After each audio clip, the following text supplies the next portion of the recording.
इतनी बड़ी ऑर्गेनाइजेशन आपने बनाई है, तो इसमें कई सारे चैलेंजेस जरूर आए होंगे। उन चैलेंजेस को आपने कैसे ओवरकम किया?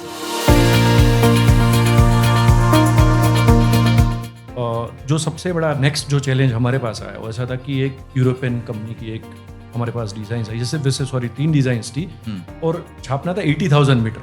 हमने 6-7 प्रिंटर्स मार्केट में दिए थे, उन सबको बोला कि हम भी प्रिंट करेंगे, आप सब भी प्रिंट करो, मैं आपको रॉ मटेरियल दूंगा, इंक दूंगा और आप ये प्रिंट भी करो। एक टाइम आया कि उनका ऑलमोस्ट शिपमेंट खत्म हो रहा था और कुछ 35 लाख रुपीस के आसपास पेमेंट बाकी था। ओके, जो वहां से आ नहीं रहा था बहुत टाइम से। ओके, तो हमने उनको फोर्स किया कि जब तक पेमेंट नहीं आएगा हमें डिलीवर नहीं करेगा। तो उनका था शिपमेंट नहीं जाएगा तो पेमेंट ही नहीं आएगा। एक कंडीशन ऐसी आई कि आप एक काम करो, हमें पीडीसी दे दो, हम आपको ये शिपमेंट दे देते। ओके, तो उनको माल डिलीवर किया, पीडीसी हमारे पास आए।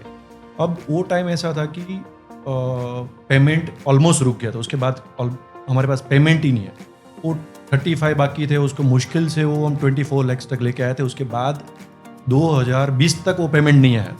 लेकिन वो जो 24 लाख है वो ऐसा था कि हमारा तो मान लो कि 10-15% ही हमने काम किया होगा, बाकी तो बाकी लोगों ने किया था। राइट, आउटसोर्सिंग तो किया था। उनको हमें चुकाते रहना था।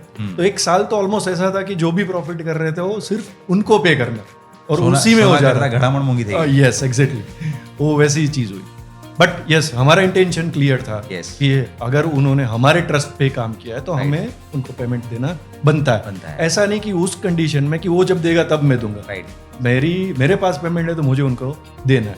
वो एक ऐसा फेज था कि बहुत टाइम के लिए हम बिना कोई प्रॉफिट के काफी लंबे टाइम तक काम कर रहे थे।